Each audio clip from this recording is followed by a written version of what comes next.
Have you ever noticed how some people seem completely untouchable by criticism, insults, or the poisonous words of others? They don't defend themselves. They don't argue back. They don't even flinch. They simply stand there, unmoved, as if the words passed right through them without leaving a trace. And suddenly, the person trying to hurt them looks foolish, powerless, defeated by their own rage. Now imagine if you possessed that same invulnerability, if insults bounced off you like arrows off armor, leaving you completely intact while your attackers exhausted themselves against your silence. That's where true power lies. When someone insults you, what happens inside your mind? Your heart races, your face flushes. You feel that familiar fire of anger or shame burning in your chest. You want to strike back, to defend yourself, to prove them wrong. But here's what you don't realize. The moment you react, you've already lost. You've given the other person exactly what they wanted, power over your inner state. Friedrich Nietzsche understood this mechanism better than perhaps any philosopher who ever lived. He said, "He who despises himself still respects himself as one who despises." What did he mean by this cryptic statement? He meant that even in our self-hatred, even in our moments of lowest self-worth, we still maintain a relationship with ourselves. We still care enough to feel hurt. And it's precisely this caring that makes us vulnerable. You have been conditioned since childhood to believe that your worth depends on what others think of you. Every insult feels like a threat to your very identity because you've built that identity on external validation. When someone calls you stupid, weak, or worthless, part of you secretly wonders if they might be right. And that doubt, that tiny crack in your self-perception, is where the poison enters. But here's a truth that perhaps no one has told you with this clarity. The person who truly knows themselves cannot be insulted. When you have genuine self-knowledge, when you understand both your strengths and your weaknesses with brutal honesty, no external opinion can shake your foundation. You become like a mountain. Storms may rage around you, but you remain unmoved. Nietzsche spoke of the higher types of human beings, those who had transcended the need for others' approval. These individuals had undergone what he called self-overcoming, a process of creating their own values rather than accepting the values imposed by society. They became immune to insults, not because they were arrogant or delusional, but because they had developed an unshakable relationship with themselves. Do you know why people insult others? It's rarely about the target of their words. It's about their own pain, their own insecurity, their own desperate need to feel superior. When someone attacks you verbally, they're revealing far more about their inner poverty than about any truth regarding you. They're projecting their shadow, their own unaccepted aspects, onto you. Carl Jung, building on Nietzsche's insights, explained that we tend to hate in others what we cannot accept in ourselves. The person who calls you weak is often struggling with their own weakness. The one who calls you stupid is often battling their own intellectual insecurities. When you understand this, insults become less about you and more like windows into the soul of your attacker. But most people never realize this. They take every insult personally, as if it were a verdict from some cosmic court. They spend hours, days, even years replaying hurtful words in their minds, giving those words power long after the speaker has forgotten them entirely. They become prisoners of other people's pain, trapped by projections that were never really about them in the first place. The cruel irony is that the more you react to insults, the more you invite them. People sense vulnerability like sharks sense blood in the water. When you flinch, when you defend, when you show that their words have hit their mark, you're essentially putting up a sign that says, "I can be hurt. Try again." Now we must venture into darker territory, the territory of uncomfortable self-examination. Because to become immune to insults, you must first understand why they affect you so deeply. And that understanding requires looking at parts of yourself you'd rather keep hidden. The reason insults hurt is not because they're necessarily true, but because they touch upon your secret fears about yourself. That person who calls you a failure, they've unknowingly pressed on your own quiet terror of not being good enough. The one who mocks your appearance, they've awakened your carefully buried shame about how you look. Every insult that cuts deep does so because it resonates with something you already believe about yourself. Nietzsche called this the slave morality, the tendency to define ourselves through the eyes of others rather than through our own values and understanding. Most people live their entire lives as slaves to external opinion, constantly seeking approval and fearing rejection. They measure their worth by how others perceive them, making their inner peace dependent on forces entirely outside their control. But here's what Nietzsche discovered through his own brutal journey of self-examination. The path to freedom lies not in getting others to think well of you, but in thinking well of yourself based on your own carefully considered values. This doesn't mean becoming delusional or narcissistic, quite the opposite. It means developing such honest self-knowledge that no external opinion can add to or subtract from your self-understanding. Jung expanded on this insight with his concept of individuation, the process of becoming psychologically whole and authentic. This process requires what he called making the unconscious conscious, bringing into awareness all the aspects of yourself that you've been afraid to face. Your weaknesses, your dark impulses, your shameful thoughts. All of it must be acknowledged and integrated. When you truly know yourself, both light and shadow, you become uninsultable. Someone calls you selfish. You can calmly assess whether there's truth in it without becoming defensive. If there is truth, you can learn from it. If there isn't, you can dismiss it without a second thought. Either way, you remain centered in your own self-knowledge. But this level of self-awareness comes at a price. It means giving up the comfortable illusions you've built about yourself. It means facing the fact that you are neither as good as your ego wants to believe, nor as bad as your inner critic insists. You are human, complex, contradictory, capable of both beauty and ugliness. And paradoxically, accepting this complexity is what makes you invulnerable to simple-minded attacks. Most people resist this level of self-honesty because it's uncomfortable. It's easier to maintain a fragile self-image and constantly defend it than to develop genuine self-knowledge that needs no defense. They prefer the drama of being hurt and retaliating to the peace of being centered in their own truth. Nietzsche understood that this resistance to self-knowledge is what keeps people trapped in cycles of reactivity. They remain vulnerable to every opinion because they've never done the hard work of forming a solid relationship with themselves. They're like houses built on sand. Any strong wind can shake their foundations. The person who has achieved what Nietzsche called self-reverence, not arrogance, but genuine self-respect based on honest self-assessment, cannot be moved by the opinions of those who know them far less than they know themselves. They've already had every conversation with themselves that their critics could possibly have with them. They've already examined their flaws more thoroughly than any enemy ever could.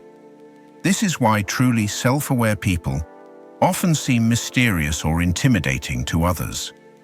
They possess a quality of unshakability that threatens those who still depend on external validation. They represent what Jung called the individuated person, someone who has successfully separated their identity from the collective's opinion and found their center in their own authentic being. But here's where it gets interesting and uncomfortable. When you become immune to insults, you also become immune to praise. You can no longer be manipulated by flattery because you know your own worth independent of what others say. You can appreciate kind words without needing them and you can dismiss cruel words without being wounded by them. This is what Nietzsche meant when he spoke of being beyond good and evil. Not beyond morality, but beyond the childish need for external moral validation. You develop your own moral compass based on your own values and understanding, and you become unshakably committed to that inner guidance system. So how do you actually develop this psychological invulnerability? How do you transform from someone who bleeds at every harsh word into someone who stands unmoved in the face of the world's cruelest judgments? The first step is brutal honesty with yourself. You must be willing to look at yourself more critically than any enemy ever could.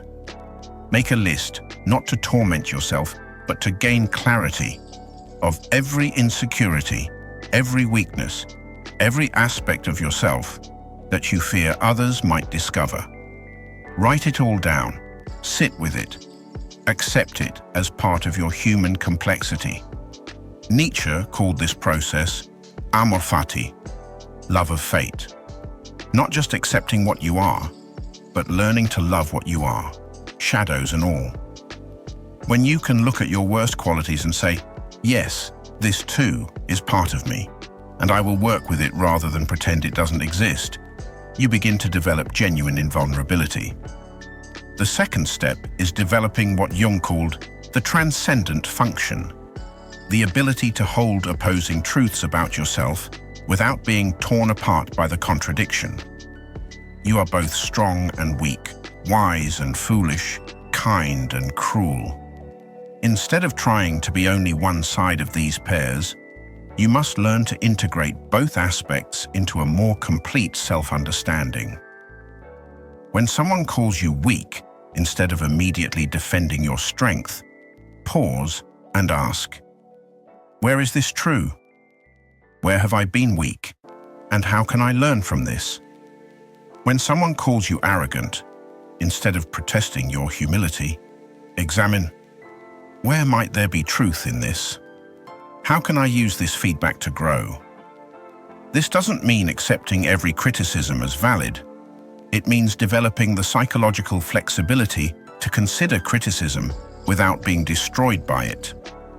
You become like a scientist studying your own personality, curious rather than defensive, analytical rather than emotional. The third step is what Nietzsche called creating your own values.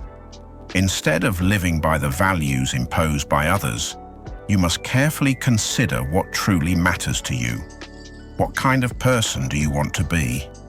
What principles will guide your actions? What standards will you hold yourself to? When you have your own clearly defined value system, external criticism becomes much less threatening. Someone may think you're too aggressive, but if kindness is one of your core values, and you know you've acted with compassion, their opinion carries no weight. They may think you're weak, but if you know you've acted with integrity according to your own standards, their judgment becomes irrelevant. This process requires what Jung called active imagination, the ability to engage with your own psyche consciously and purposefully. You must become intimate with your own thoughts, feelings, and motivations. You must understand why you react the way you do, what triggers you, what wounds from your past still influence your present responses. Many people resist this level of self-exploration because they're afraid of what they might find. They prefer to remain unconscious, reactive, at the mercy of their own unexamined impulses. But Nietzsche understood that consciousness, however painful, is the price of freedom. The fourth step is practicing what Nietzsche called eternal recurrence, the thought experiment of living your life over and over exactly as you've lived it. Would you be content to repeat every reaction, every defense, every moment of hurt pride? This exercise forces you to take responsibility for your responses and to choose reactions that you could live with, repeating infinitely. When someone insults you, ask yourself, how do I want to respond to this? What response would I be proud to repeat for eternity? Usually the answer is not reactive anger or defensive justification, but a calm, centered response that maintains your dignity while refusing to be drawn into unnecessary drama. The fifth step involves what Jung called shadow integration, acknowledging and accepting the parts of yourself that you've tried to hide or deny. Every quality that triggers you in others likely exists somewhere within your own psyche. The person who annoys you with their arrogance may be reflecting your own hidden pride. The one who irritates you with their weakness may be showing you your own unaccepted vulnerability. When you fully integrate your shadow, when you can acknowledge all aspects of your personality without shame or denial, you become psychologically complete. And a complete person cannot be wounded by partial truths or projections from incomplete people. The sixth step is developing what Nietzsche called self-overcoming, the continuous process of becoming more than you currently are. Instead of defending who you are now, you become focused on who you're becoming. Criticism then becomes potentially useful information for your growth, rather than an attack to be repelled. If someone points out a genuine flaw, you can thank them for the feedback and use it to improve. If they're simply projecting or trying to hurt you, you can dismiss their words without emotional reaction because you're not attached to remaining exactly as you are. You're committed to growth and evolution. This requires developing what Jung called the observing self, the part of your psyche that can watch your own reactions with detached curiosity. When you feel the familiar fire of indignation rising in response to an insult, this observing self can step back and ask, what is happening here? Why am I reacting this way? What does this teach me about myself? The final step is practicing what both Nietzsche and Jung understood as essential: solitude. You must spend time alone with yourself, away from the opinions and judgments of others, developing your own relationship with your own mind. In solitude, you learn to distinguish between your authentic voice and the internalized voices of critics, parents, society, and peers. Regular periods of solitude allow you to reconnect with your own values, to process experiences without external influence, to develop the internal compass that will guide you when the world tries to knock you off course. The person who is comfortable in their own company, who enjoys their own thoughts and values their own perspective, cannot be devastated by the disapproval of others. But here's where most people stumble on this path. They expect the transformation to be comfortable. They want to become psychologically invulnerable without experiencing the discomfort of growth. They want immunity to insults without facing their own shadows. They want self-mastery without the discipline of self-examination. This is impossible. Nietzsche spoke of the great health, not the absence of struggle, but the strength to transform struggle into wisdom. Every insult you receive is an opportunity to test your psychological foundation. Every moment of triggered anger is a chance to examine what wounds remain unhealed within you. Every defensive reaction is a signal that there's still work to be done. The path to invulnerability is not about building thicker skin. It's about developing such profound self-acceptance that there's nothing left for others to wound. When you've already acknowledged your flaws, your mistakes, your dark impulses, what power do external critics have over you? They can only tell you what you already know about yourself.